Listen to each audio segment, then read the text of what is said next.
Joe Biden ran for president 3 times and never won. Never won anything outside the state of Delaware. Not once. Until he ran up against the guy who the American people knew in their heart was full of it. They had watched the chaos. They had watched the disorder. They had watched the disrespect. They had watched the narcissism and the lying for 4 years. And they went, you know what? Enough. I thought that something that was so apparent to me would be apparent to everybody. Let me guarantee you something. I ain't making that mistake this time. When the 2024 Republican presidential candidates take the stage tonight in Milwaukee for their first debate, one voice will no doubt be louder than all the others. No, not Donald Trump. He says he'll be a no-show. I'm talking about Chris Christie. The former New Jersey governor and very former Trump supporter has now made it his mission in life to do what none of his rivals has dared to do: relentlessly attack Trump with the kind of language that Trump uses to attack everyone else. I knew that so much of what he said was complete baloney. I'm going to build the greatest, most wonderful wall across the entire Mexico border, and Mexico is going to pay for it. Complete bull. And if you listen to him, he'll tell you, I totally succeeded, and now Biden is the reason that, this is not happening. Well, Biden's made it worse. But is ridiculing the most popular man in the party the way into Republican voters' hearts? Bloomberg Businessweek national correspondent Joshua Green went to find out. The big question when you talk to political folks is, does Chris Christie really think that he's going to be the Republican nominee? Or is he really out there seeking vengeance against Donald Trump? Would denying Trump the nomination by attacking him and blowing him to smithereens be enough of a victory for Chris Christie?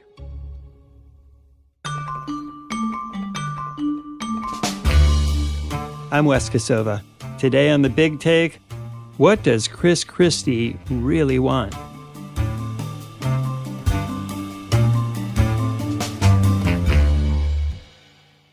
Hey, Josh. How's it going? Well, I'm all right. You're the one out on the campaign trail. What are you seeing out there? A lot of candidates trying their hardest to avoid talking about Donald Trump, who's a runaway frontrunner, except one candidate. And that's the guy that I've been trailing, and that is Chris Christie, the former New Jersey governor. Yeah, I mean, in a field of huge personalities, Chris Christie may be close to Donald Trump when it comes to getting noticed for the stuff he says. He really is. I mean, as politicians go, Christie was kind of Trump before Trump was Trump. He's the big, brash, Northeastern guy from Jersey who liked to get into fights and have big confrontations and had that ability to kind of entertain from the stage, which is what first made Christie nationally famous. The problem, as he and everybody else saw in 2016, was that Donald Trump came along and did Christie's act better than Christie did. And so here he is 7-8 years later, trying to get back in the game, trying to run for president, and this time he's going after Trump directly. And he's pretty much the only guy who's really going after Trump hard. And to me, that makes him the most interesting character to watch during the debate. In a way, it's kind of poetic, maybe even a little Shakespearean, that Christie is now going after Trump, because you write that Christie may have been the reason why Trump had the nomination in 2016. Back then, there was this huge field of candidates running, and Trump was very much in the lead as he is now. The difference back then was that nobody really believed that Trump was going to be the Republican nominee. Everybody kept thinking he would fail, and they all attacked each other. But Trump just kept getting stronger. And when it got to about mid-February and Christie realized he wasn't going to be the guy, he dropped out of the race and a couple weeks later became the first Republican presidential candidate to endorse Donald Trump, which was huge news at the time because up until then, the biggest endorsement that Trump had managed to wrangle was Sarah Palin, who really didn't count for anything. And the fact that Christie got out and endorsed Trump, I think essentially cinched the nomination for Trump. It was the first big establishment figure to come out and get behind Donald Trump, vouch for him, and to say this is going to be the next Republican nominee. And that's exactly what Trump became.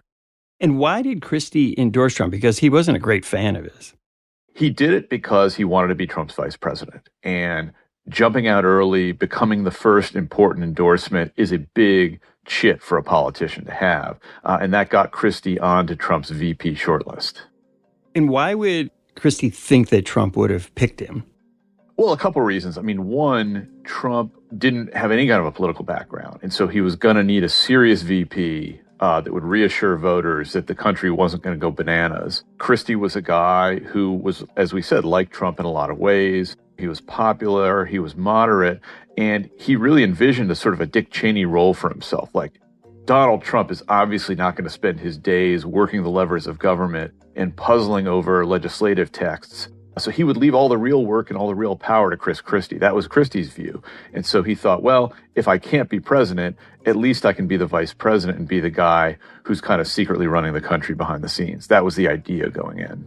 The other big appeal that Chris Christie had to Donald Trump was that he is a ferocious debater. And there was a famous debate in February, right before Christie dropped out, where he decided to go after Marco Rubio. What he's doing is just not there true. It is. He knows exactly there it is, what he's the memorized 25-second speech. Well, that's the is, reason why everybody. this campaign. Christie absolutely destroyed Rubio in a way that, in a sense, hobbled Rubio's political career permanently. People still talk about that debate. And Christie told me that Trump loved it, that Trump would say, Chris here is a killer. He's a killer. And Trump loves killers. And so that also, I think, raised Christie's level of esteem in Donald Trump's eyes, at least briefly. And Christie became, in a lot of ways, the most important person inside the Trump campaign at that very early stage. But then, of course, Trump passed over Christie for vice president. He did. And Christie recounts in his memoir, Trump calling him up the day before the announcement saying, are you ready? Are you ready to be VP? I think Christie thought that he had the job in the bag. And then, of course, at the last minute, Trump comes out and picks Mike Pence instead, which was a real blow to Christie. But he was still put in charge of the presidential transition. Christie was, which was its own form of power. And everybody in the political press corps and everybody in Washington thought, all right, well, this is sort of a holding job for some other big job in the administration. Maybe he'll be the attorney general, or maybe he'll be some important cabinet member. Instead, Trump did what he does to a lot of important Republicans come to work for him, firing him. And why did he fire him? Why didn't he give him a big job in the administration?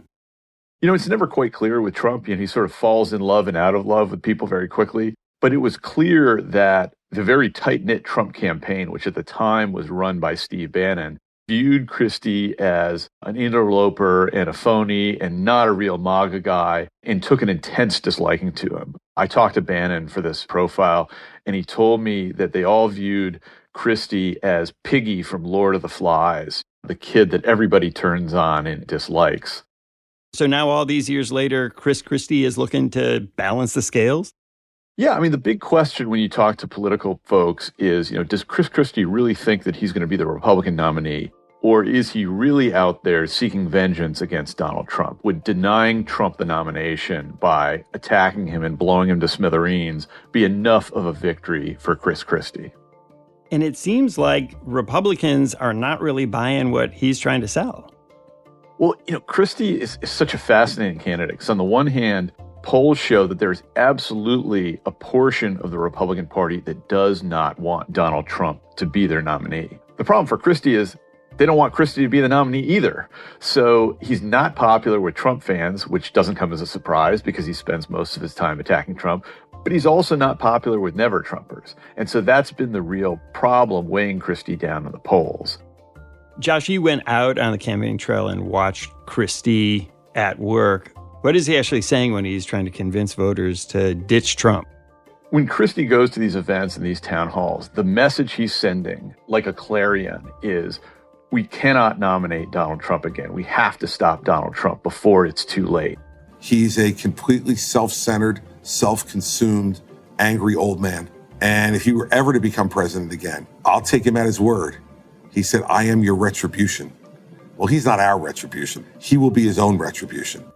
That's a message that does appeal to a lot of Republican voters as well as Democrats and independents. I say in the piece that after attending a bunch of these events, they come to feel like group therapy sessions. There'll be Republicans driving from hours and hours away, sometimes from other states, to be at a Christie event, just to be among people who are Republicans and who are put off by Donald Trump, who want somebody else there. And so in that sense, Christie is almost like a counselor staging an intervention with people saying, you have to kick this Trump addiction, Republicans, before it's too late and before we cost ourselves the White House in 2024. That's a message that has a lot of power.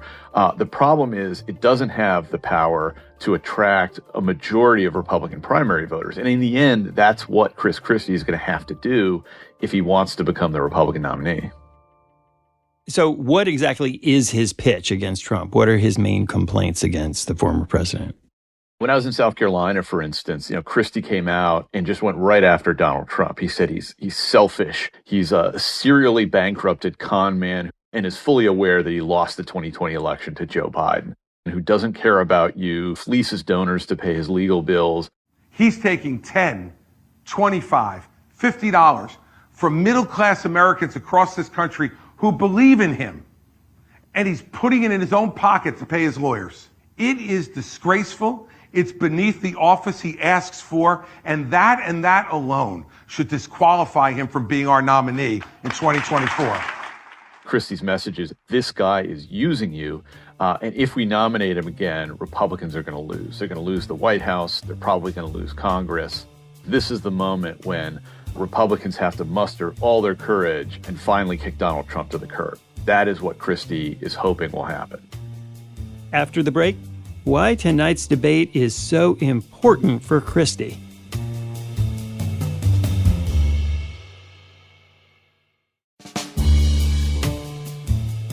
My point to you is, I'm not coming down here in South Carolina as some never Trumper. I worked hard to get him elected in 2016.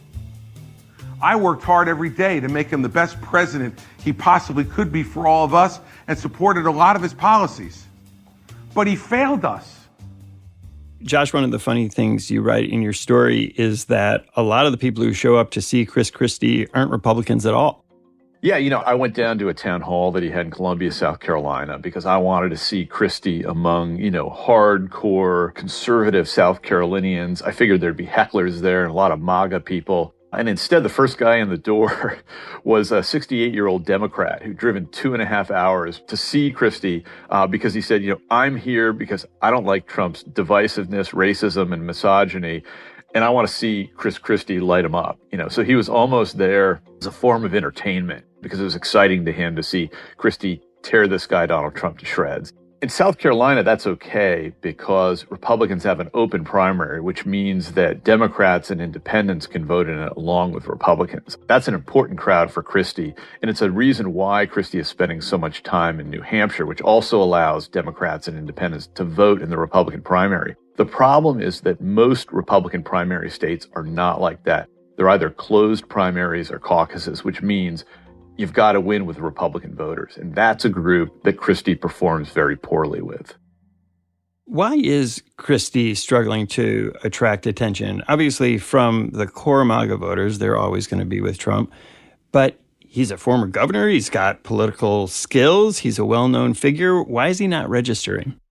Well, if you look at the polls and you talk to political insiders, county chairmen, those sorts of people, it's because people just don't trust Chris Christie. I did an interview for the piece with Seth Maskett, who's a political scientist who conducts a bi-monthly poll of Republican county chairs. Those are kind of like the local bigwigs who really kind of know what's going on in their districts. They're at the heart of local politics. And Christie, as the most despised GOP candidate in the entire field when you talk to Republican county chairs, he has the largest group of county chairs against him. And I think a big reason for that is that, Christie, if you go back a few years, he was running for president against Donald Trump. Then he turned around and endorsed Donald Trump. So he was Trump's first champion. And now he's back to aggressively attacking Donald Trump again. He's had a lot of different positions. I think people don't really know where he stands. But I think the Never Trump group also has suspicions about Chris Christie because they look at him and say, well, yes, he's going after Donald Trump, and I like that. But I remember just a few years ago when he was trying to be Trump's vice president and saying that Trump was exactly the kind of strong leader that America needed. One of the things he could look back on is his record as governor of New Jersey, but he had some trouble there too.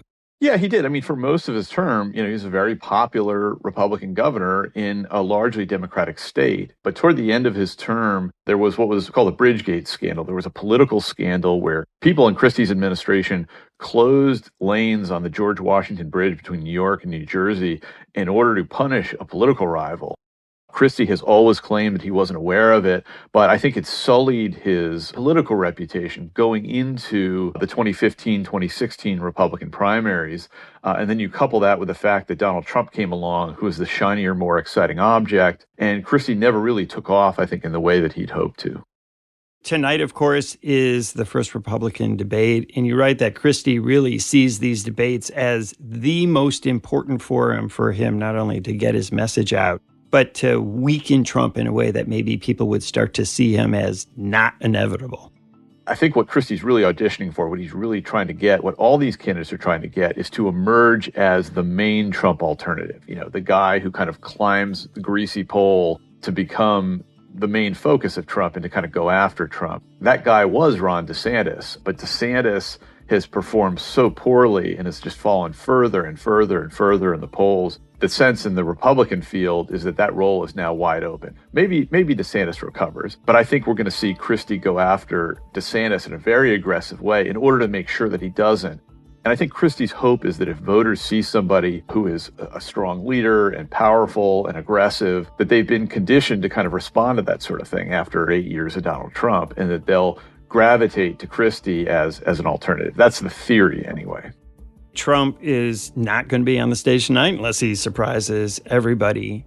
Is that good or bad for Christie? Because he clearly wants to go up against Donald Trump.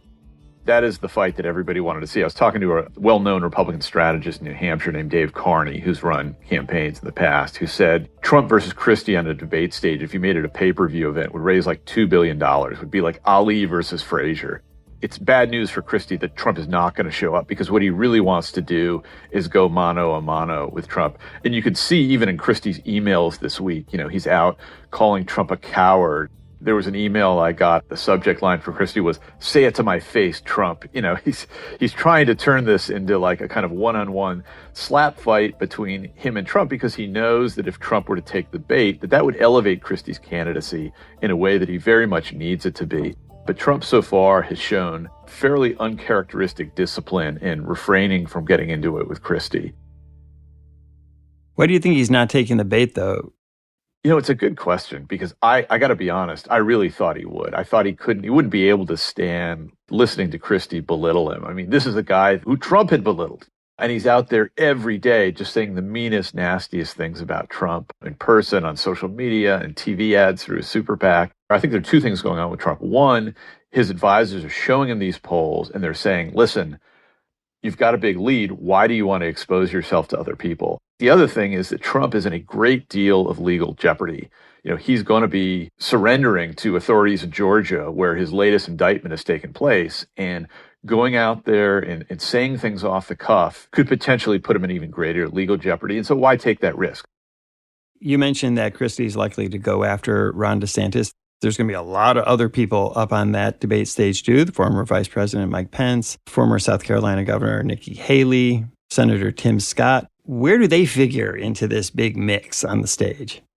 Most of these Republican candidates want voters to just discover their excellence and elevate them to the nomination without them ever having to say a mean word about Trump. As Christie says on the campaign trail, they're afraid of him. He likens Trump to Voldemort. I have to tell you, Deborah, it's what confuses me about some of my fellow colleagues in this race. They don't want to talk about him. They treat him like he's Voldemort in the Harry Potter books. He who shall not be named. It's going to be interesting to watch how these candidates try and emerge, because most of them, like I said, are afraid to go after Trump, and yet they recognize that they've got competition on that stage. And so they have to emerge as the apple of voters' eyes. And I think one way they might do it is by going after Chris Christie and attacking him as a sort of bank shot way of defending Donald Trump. DeSantis, who telegraphs every awkward move that he makes in politics, his super PAC released a memo last week sort of saying, when Christie attacks Trump, you should attack Christie because that will show people that you're a Trumper, and somehow that's supposed to turn around his tailspin. But we'll see. I mean, this is what's going to make the debate so exciting tonight, is that nobody really knows what's going to happen or who's going to attack who. So it's a battle royale. I don't know if you were a WWE fan, Wes, when you were growing up watching professional wrestling, but they all hop in the ring and just sort of start wailing on each other. I think that's what Christie is expecting tonight. When we come back, how Christie thinks he can take the nomination from Trump.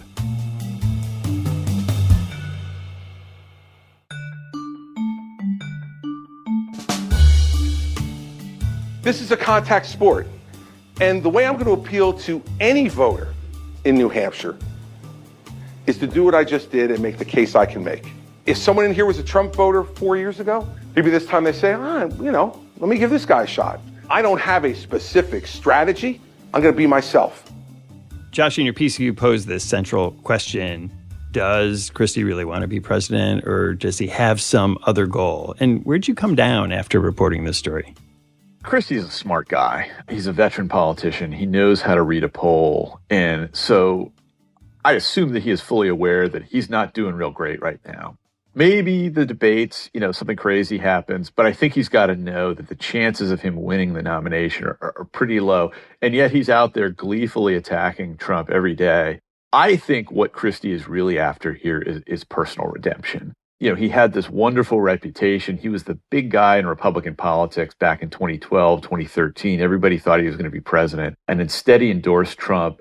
And what happened to Christie became almost like the prototype for what happens to respectable Republicans who go to work for Trump. They get chewed up and spit out with their reputation in tatters. And that's pretty much what happened to Chris Christie.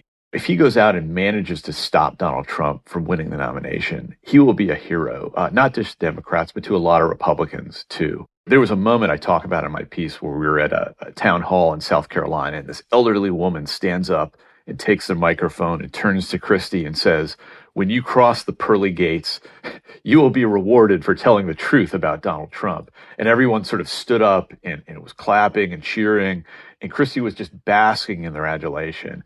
And so you can envision a future, I can anyway, where maybe he doesn't win the nomination, but he's kind of redeemed himself and he becomes a big figure in politics. He gets a big TV contract. Maybe he gets a nice job with the Lincoln Project, the anti-Trump group. Or maybe, Christie's only 60 years old, which is like adolescent in American electoral politics these days. There will come a time eventually where Trump is off the political stage and the Republican Party stands for something other than Donald Trump. We've been waiting for this to happen for like 8 years, and we're really no closer to it. But at least in theory, there will arrive a post-Trump era. And if Republicans do finally turn on Donald Trump, Christie will be viewed as the truth teller who went after him when other people were afraid to. And so who knows, maybe in 2028, maybe even in 2032, Christie will get another chance to run for president and actually make it that time. A lot at stake here beyond just winning the 2024 nomination for Chris Christie. And unlike the other candidates, Chris Christie is clearly not running to be vice president. No, that's the other thing that's going on with these debates. I mean, whether or not they realize it, these candidates aren't really running to beat Donald Trump. I think most of them are auditioning to be Trump's vice president. There's no sign at all that voters are losing their affinity for him, even after all of these indictments. The big plum job that is open is who's going to be Trump's VP.